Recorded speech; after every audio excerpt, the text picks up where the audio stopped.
Hi, my name is Jessica, and I never imagined I would go through something that would completely change my life. But here I am, sharing my story because I feel like I have to. I died. I crossed over, and what I saw on the other side was nothing like I expected. I met Jesus, and he revealed something about Black people that completely shook me. It wasn't just a vision, it was a revelation. I'm still trying to process it, but one thing is clear: this story needs to be told. It started out as an ordinary day, or so I thought. I woke up early, made my usual cup of coffee, and went about my morning routine, just like I always did. Everything seemed normal, but looking back, I can't shake the feeling that something was different. I had no clue that in just a few hours, my life would take a turn I never saw coming. I was driving to work, just like any other weekday morning. The sky was gray, the air felt thick, almost as if the world itself was trying to send me a message. But I wasn't paying attention. My mind was cluttered. Bills, work, all the things that had been stressing me out. Then, out of nowhere, a sharp, searing pain shot through my chest. It was nothing like I had ever felt before. Intense, gripping, terrifying. I gasped, but I couldn't get any air. My vision blurred, and suddenly everything around me slowed down. The cars, the buildings, even the people walking by. It was like the entire world had slipped into slow motion. I don't remember exactly when I lost control of the car, but I do remember the sound of screeching tires and the crushing impact that followed. The next thing I knew, I was lying on the pavement staring up at the sky. I could hear voices, distant sirens, people shouting, but none of it felt real. Then something strange happened. The pain started to fade, and an overwhelming sense of peace washed over me. Every worry, every fear, every ounce of stress I had been carrying, it all just disappeared. I wasn't scared anymore. I wasn't even sure if I was alive. That's when I realized I was dying. At first, I couldn't grasp what was happening. One moment, I was on the pavement feeling my body grow weaker, and the next, I was floating above it. I could see everything: the paramedics rushing to my side, a woman sobbing nearby, my own body lying lifeless on the ground. But I felt no fear, no panic, just a strange sense of detachment, like I was watching it all unfold in a movie. I tried to speak, to call out, but no sound came out. I felt weightless, drifting higher and higher, moving further away from everything I had ever known. Then I felt something pulling me, not in a physical way, but in a way that reached deep into my soul. It was as if an invisible force was guiding me upward. I had no control over it, but I wasn't afraid. I wasn't even trying to resist. Instead, I felt at peace, more at peace than I had ever been in my entire life. In the distance, a light appeared. At first, it was small, barely noticeable, but then it grew brighter and brighter. It wasn't like any light I had ever seen before. It wasn't harsh or blinding, but warm, soft, and welcoming, like it was calling me home. Without effort, I moved toward it, drawn in as if it had always been waiting for me. The further I went, the more the world I had known faded away. The distant hum of the city, the voices of the people, even the memory of my own pain, it all simply disappeared. The only thing left was the light and the overwhelming feeling of love surrounding me, wrapping around me like a warm embrace. Then, just as I was about to step fully into the light, I heard a voice. It wasn't loud, but it was powerful, vibrating through every part of me. "It's not your time yet." The voice was familiar, but I couldn't quite place it. And then, in an instant, everything shifted. I was no longer floating. I was standing in a place I couldn't describe, somewhere in between. It wasn't Earth, but it wasn't completely unfamiliar either. It felt like a waiting place, a space between two worlds. And that's when I saw him. The moment I stepped into the light, everything changed. I was no longer an outsider watching from a distance. I was there, in a place that felt both familiar and unknown. It was bright, but the light didn't hurt my eyes. The air felt thick with warmth, but it wasn't the kind that made you sweat. It was comfort itself, alive, powerful, and wrapping around me like an embrace I had been longing for my whole life. Before me stretched a tunnel, glowing with a light that pulsed as if it were alive. It wasn't made of brick or stone, but something else entirely, something pure, something divine. I knew, without a doubt, that I was crossing over. As I stepped forward, I noticed something incredible. The tunnel wasn't empty. Along both sides, shadowy figures stood watching me. They weren't solid, but shimmering, like waves of energy. I couldn't see their faces clearly, but somehow I knew. They were souls. Some felt familiar, as if I had known them before, maybe in another life. Others were strangers, yet I could feel their presence welcoming me, surrounding me with comfort. They didn't speak, yet I could hear them, not with my ears, but with my spirit. Their message was clear. I was safe. I was exactly where I was meant to be. And in that moment, I felt something I had never felt before. Pure, unshakable love. I kept moving forward, drawn deeper into the tunnel with every step. With each movement, I felt lighter, as if all the burdens I had carried throughout my earthly life were slowly falling away. Then, at the tunnel's end, I saw him. A figure unlike any I had ever encountered stood before me. He didn't just glow, light radiated from within him. His presence was overwhelming, yet comforting. Love, peace, and power merged into one, surrounding me like an embrace. In that instant, I knew. I was standing before Jesus. I couldn't move. I couldn't speak. All I could do was feel, and what I felt was beyond anything words could ever describe. His eyes met mine, and in that single gaze, my entire life flashed before me. Every moment, every decision, every mistake, and every act of kindness. It was all there, laid bare before him. But there was no condemnation in his eyes, only deep understanding. Then, he spoke. His voice was both thunder and a whisper, shaking the very core of my being. "You are not here by accident, Jessica." I wanted to ask him why I was there, what was happening, but before I could speak, he raised his hand, and in an instant, everything changed. The tunnel vanished. I was no longer where I had been. Instead, I stood in a place unfamiliar yet deeply connected to me, as if I had always known it existed. And then, he revealed something that would change my understanding of the world forever. A truth about Black people that had been hidden for far too long. I stood frozen, completely in awe, as Jesus extended his hand toward me. His gaze held a depth of knowledge beyond human comprehension, and I knew I was about to witness something profound. Without a single word, the world around me shifted. The tunnel was gone. Now I was in an immense, boundless space, neither earth nor heaven, but something in between. A place where divine truths were laid bare.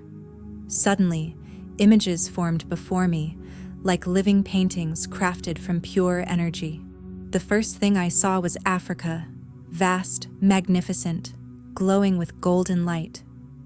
I saw ancient cities, thriving civilizations, and a people rich in wisdom, resilience, and spiritual power. They weren't broken, they weren't weak, they were chosen. Then Jesus spoke, and his words resonated deep within my soul. "The world has lied about them," he said. "They are not who they have been made to believe they are. They were given gifts, power, and knowledge, things that many have tried to erase." The vision shifted again. I saw chains, ships. I saw people taken from their homeland. I felt their suffering, their pain. Generations being told they were less than what they truly were. And then I saw something even more shocking. Behind it all, hidden in the shadows, spiritual forces worked relentlessly, determined to suppress the truth. Jesus turned to me, his eyes filled with both urgency and compassion. The oppression wasn't just physical, it was spiritual, he said, because if they truly knew who they were, the world would never be the same. My heart pounded. This was bigger than history. This was a battle that had been raging for centuries. A deception so deep, most of the world had no idea it even existed. But then, the vision shifted again. I saw the present day, people awakening, realizing their worth, reclaiming their power. The same people who had been told they were nothing were beginning to remember the truth about themselves. Jesus smiled, his expression full of knowing. The time of revelation has begun. They will rise again. A wave of emotion surged through me. Tears welled in my eyes. This wasn't just knowledge. It was something far greater. The truth had been buried for so long, but it wasn't lost forever. It was coming to light. The revelations didn't stop. Jesus lifted his hand once more, and I was pulled even deeper into the vision. Suddenly, I was no longer in the present. I saw a time before slavery, before colonization, before oppression. A world where Black people held divine knowledge, wisdom so powerful, words could never fully capture it. They understood the sacred link between heaven and earth, the deep connection between the spirit and the physical world. Their knowledge wasn't learned from books. It was passed down through generations, carried in their very souls. I saw prophets, leaders, and warriors, men and women who spoke to God directly, needing no intermediaries. Jesus turned back to me, his gaze heavy with both sorrow and love. "This is why they were targeted," he said, "because those who rule the world fear those who carry divine wisdom." My mind raced. It all made sense now. The stripping away of culture, the forced erasure of faith and identity. It wasn't just about power. It was about breaking their connection to the truth. But as I watched, something incredible happened. Despite the suffering, despite the generations of being told they were nothing, their spirit had never been broken. Their power had never truly left them. Jesus' voice was steady but filled with purpose. They carry something that cannot be destroyed, and that is why they must remember. At that moment, everything became clear. This wasn't about division. It wasn't about anger. It was about restoration.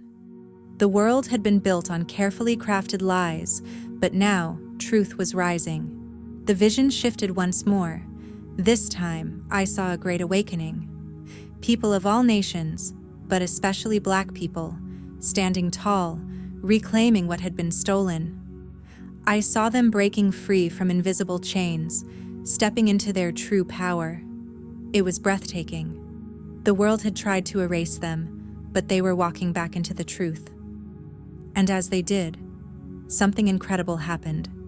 The very fabric of reality began to shift. Jesus turned to me again, his voice calm yet full of urgency. "The prophecy is unfolding," he said. "They will lead the world into a new era of spiritual awakening." I gasped. Was this why I was being shown all of this? Was I meant to share this message? Jesus nodded, already knowing my thoughts. "Yes, you must tell them. The world is changing and they need to hear the truth." I fell to my knees, completely overwhelmed by what I had just witnessed. This wasn't just about race. It was about identity, purpose, and destiny. It wasn't about one group being greater than another. It was about restoring balance, about uncovering a truth that had been buried for centuries. "They were chosen," Jesus continued, "but so were many others. Now is the time for all my children to remember who they are." Suddenly, everything around me began to fade, the radiant light, the visions, even Jesus himself. I felt something pulling me backward, dragging me away from heaven. "No," I cried out. "I don't want to go back." Jesus smiled, but his eyes held a deep seriousness. "You must," he said. "The world needs you to speak." I wanted to resist, to hold on, but before I could do anything, a powerful jolt surged through me like an electric shock. I gasped for air, my body jerking as if it had just been struck by lightning. My eyes flew open. I was back. The beeping of hospital machines filled my ears. Nurses and doctors rushed around me. My heart was racing, my lungs struggling to draw breath. I was alive, but I wasn't the same. I had seen something beyond this world. I had spoken to Jesus. I had learned the truth, and I knew my life would never be the same. Lying in that hospital bed, everything felt different. The air was heavier, the lights too bright, the voices around me too sharp, too loud. I was here, but I didn't feel like the same person who had left. The doctors spoke in hushed tones. My family clung to me, crying, holding my hands, thanking God that I had survived. But I couldn't focus on any of it. My mind was still elsewhere, still in that place beyond this world, replaying everything I had seen. For days, I barely spoke. I saw the concern in my family's eyes, heard the way they whispered when they thought I wasn't listening.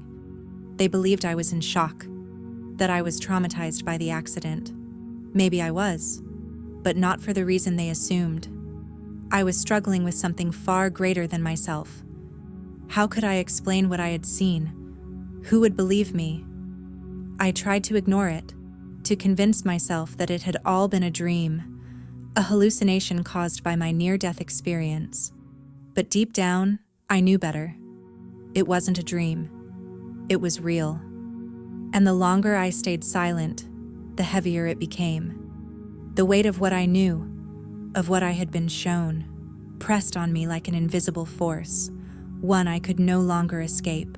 One sleepless night, I found myself gazing out the window, the city lights flickering far away. And that's when I heard it again. A voice, soft but unmistakable. "Speak." I whipped around, but no one was there. Yet, deep inside, I knew exactly what it meant. I couldn't hold this in any longer. I had to share it. But how would I even start? The first revelation began to take shape. The first time I tried to open up about my experience, I was met with disbelief. I gathered my closest friends and family, ready to share what I had seen, what Jesus had revealed to me about Black people and their untapped spiritual power. But the moment I began speaking, I could see the doubt in their eyes. "You were in an accident," my sister Jessica said, her voice soft. "Maybe your mind was just—" "No," I interrupted, my voice firm. "It wasn't a dream. It wasn't my imagination. It was real." I kept going, telling them everything. The tunnel, meeting Jesus, the revelation about Black people and their divine connection. I spoke with passion and conviction, hoping my words would make an impact. But when I finished, all I got was silence. Then my best friend cleared her throat and managed a forced smile. "Well, that's interesting," she said hesitantly. "Maybe it's symbolic, you know? Like your mind was just processing everything going on in the world." My heart sank. They didn't truly believe me. I tried again with others, church members, acquaintances, even strangers online. But the reactions were the same. Some shrugged it off as a hallucination, while others urged me to keep it to myself. A few even got angry, accusing me of pushing some hidden agenda. It was disheartening, frustrating. I had been given this message for a reason, but no one seemed to want to hear it. Then one night, sitting alone, questioning whether I should just give up, I heard the voice again. "Keep speaking." I knew I couldn't stop. The more I spoke, the more resistance I faced. It wasn't just doubt anymore. Strange things began happening that I couldn't explain. My phone would shut off unexpectedly while I was writing about my experience. Videos I recorded about my near-death experience would vanish without a trace. Unsettling calls from unknown numbers began bombarding my phone, with only heavy breathing on the other end, but no words at all. At first, I chalked it up to paranoia, but then one night, something happened that I couldn't ignore. I had just finished recording a message about my experience, talking about how Black people have been spiritually oppressed for centuries, and I was about to upload it when my computer screen flickered. Then, in an instant, the entire video disappeared. I tried to recover it, but it was gone, nowhere to be found.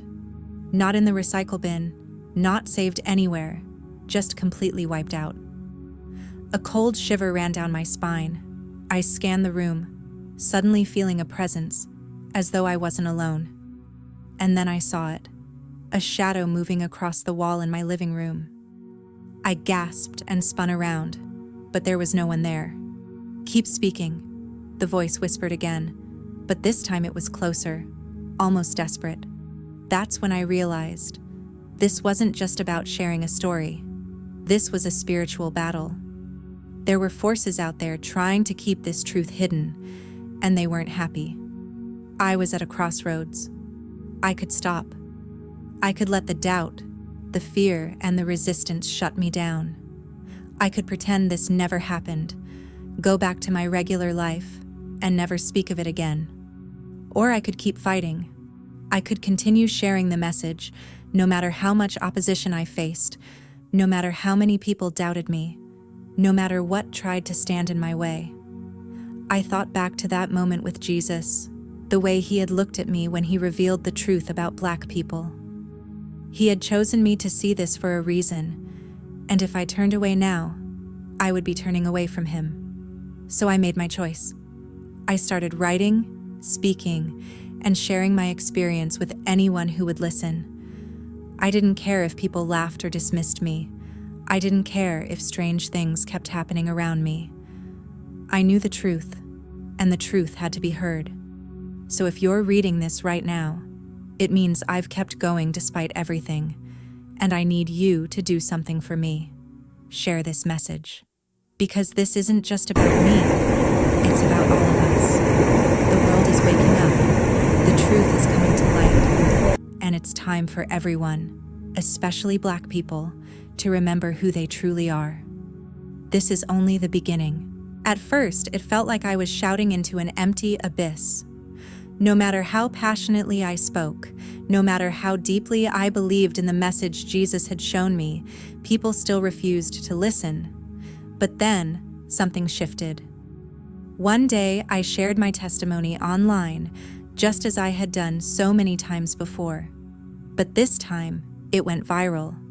I don't know what was different about this post. Maybe it was the way I framed it. Maybe it was the growing spiritual unrest in the world. Or maybe, just maybe, it was finally the right moment for the truth to be heard. Within hours, thousands of people began commenting, sharing, and engaging. Of course, some dismissed it. Some called me crazy, a liar, or worse. But for every skeptic, there were 10 others who felt something stir deep inside them.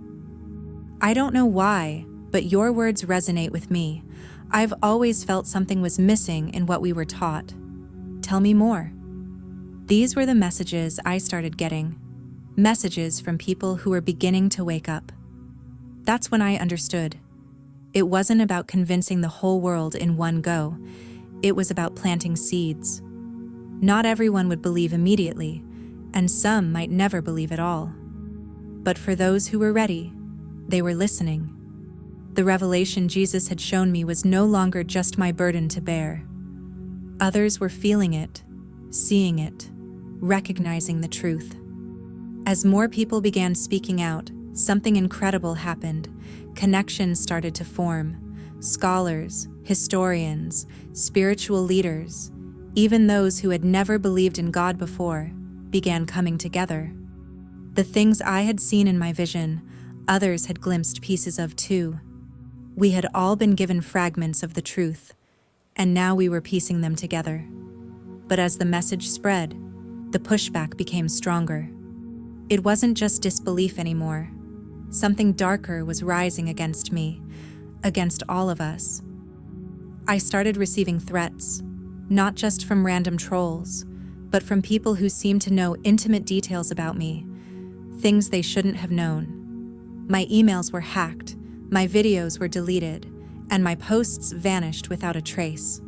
One night, I received an anonymous message: "Stop speaking. This is bigger than you realize." A chill ran down my spine. I had read about spiritual warfare, but now I was living through it.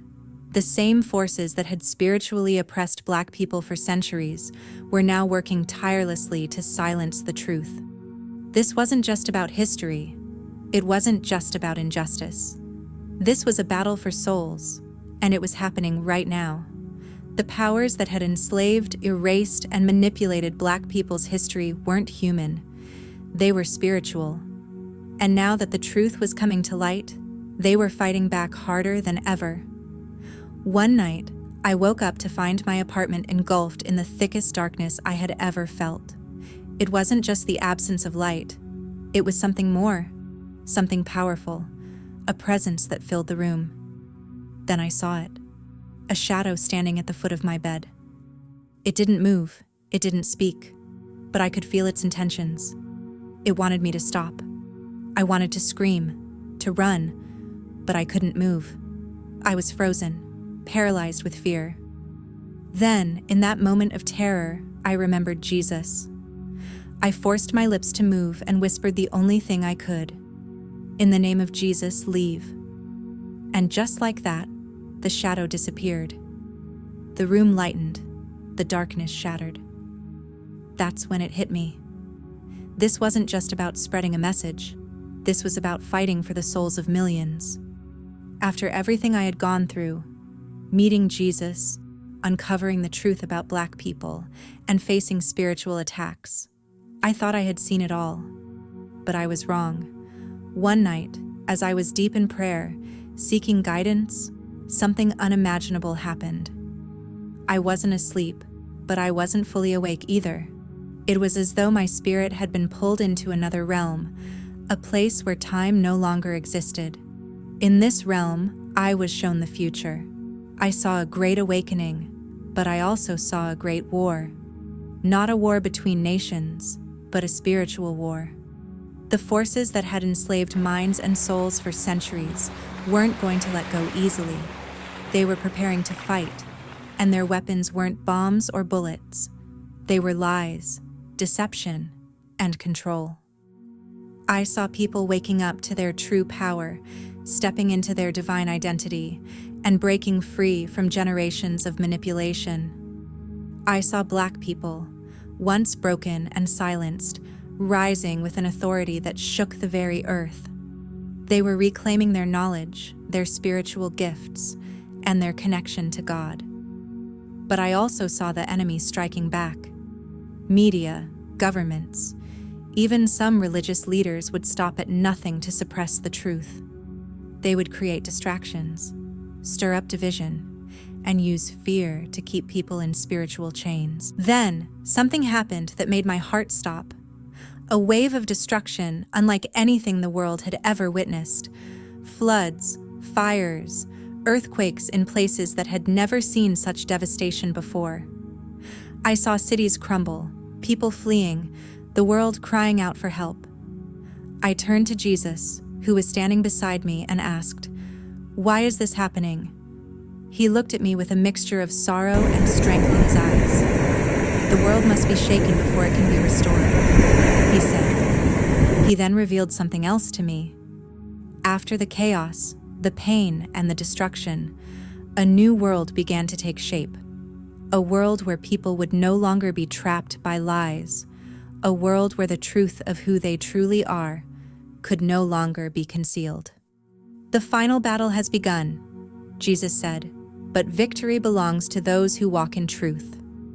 And just like that, I was back in my room, gasping for breath, my body trembling, and my heart racing. I had seen what was coming, and now I had no choice but to prepare. After that vision, I couldn't stay still. The weight of what I had witnessed was impossible to ignore. The world was heading toward a spiritual war, and most people were unaware. They were still lost in distractions, debating politics, chasing wealth, and living in fear, while the real battle was unfolding in the unseen realm. I began speaking out louder. I shared what I had seen, what Jesus had shown me. Some listened, many didn't. I realized something painful. Not everyone wants to wake up. They're too comfortable in their lies, too afraid of what the truth might cost them. But whether they believe it or not, the time is coming. The awakening is happening, and everyone will have to make a decision. Will you fight for the truth, or will you remain in the dark? Jesus warned me that not everyone will survive what's ahead. Some will be overtaken by fear. Some will surrender to the lies. But those who stand in faith, those who embrace their divine strength, will rise like warriors. I don't know why Jesus chose me to deliver this message, but I know I can't stop now. The forces trying to silence me are growing stronger, but so is my faith. If you're reading this, know it's not by chance. You were meant to hear this. You were meant to wake up. Now the choice is yours. I don't know how many more times I'll be able to speak out before something tries to stop me again, but before I go, I need you to understand this. This isn't just my story, it's yours too. The truth is coming to light, whether the world is ready or not. The spiritual battle is already in motion, and you have a part to play. Maybe you've felt it, the sense that something in the world isn't right, that you were made for something more. That's because you were. You're part of this awakening. But awakening isn't easy. It takes courage, it takes faith, and it requires you to step out of fear and into your divine strength. Jesus didn't show me these things so I could keep them to myself.